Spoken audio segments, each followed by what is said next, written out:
500, 1000, 3000, 4000 ఈ నంబర్ల సంగతి ఏంటి అనుకుంటున్నారా? ట్యాప్ అయిన ఫోన్ నంబర్ల సంఖ్య ఇది. ఎస్, మొదట 500 అన్నారు. తర్వాత ఆ సంఖ్య మరో 500కు పెరిగింది.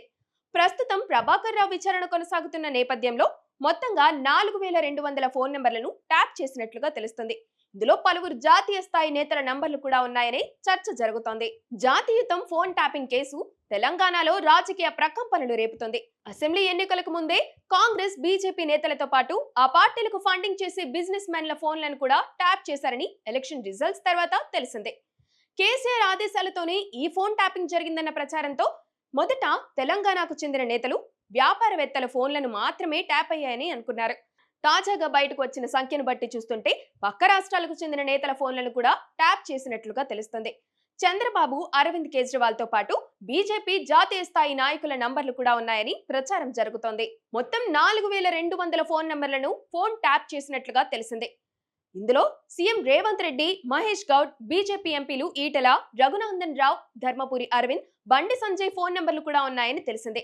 వీరితో పాటు టాలీవుడ్ కు చెందిన హీరోయిన్స్ ఫోన్లు కూడా ట్యాప్ అయ్యాయనే తాజా ప్రచారం హాట్ టాపిక్ గా మారింది. ఇదివరకు హీరోయిన్ ఫోన్లు ట్యాప్ అయ్యాయని గుసగుసలు వినిపించినా మంత్రి కొండా సురేఖ ఇదే రకమైన కామెంట్స్ చేయడంతో అది వివాదాస్పదంగా మారి చప్పున చల్లారింది. ఫోన్ ట్యాపింగ్ కేసుపై విచారణ జరుగుతుండగా మంత్రి అలా కామెంట్స్ చేయడం సరైంది కాదని వాదనలు వినిపించాయి.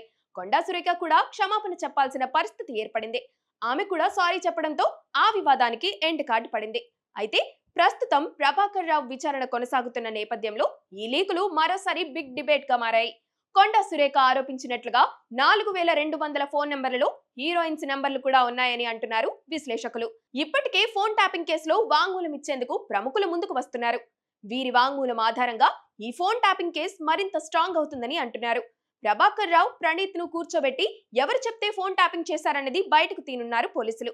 ఈ కేసులో సంచలన విషయాలు వెలుగులోకి వస్తుండటంతో ఈ కేసు సిట్ నుంచి సిబిఐ ఆధీనంలోకి వెళ్లే అవకాశం ఉందన్న చర్చ జరుగుతుంది. అయితే ఈ 4200 ఫోన్ నంబర్లను మావోయిస్టు సానుభూతి పరులన్న రీజన్ తో ట్యాప్ చేసినట్లుగా చెబుతున్నారు.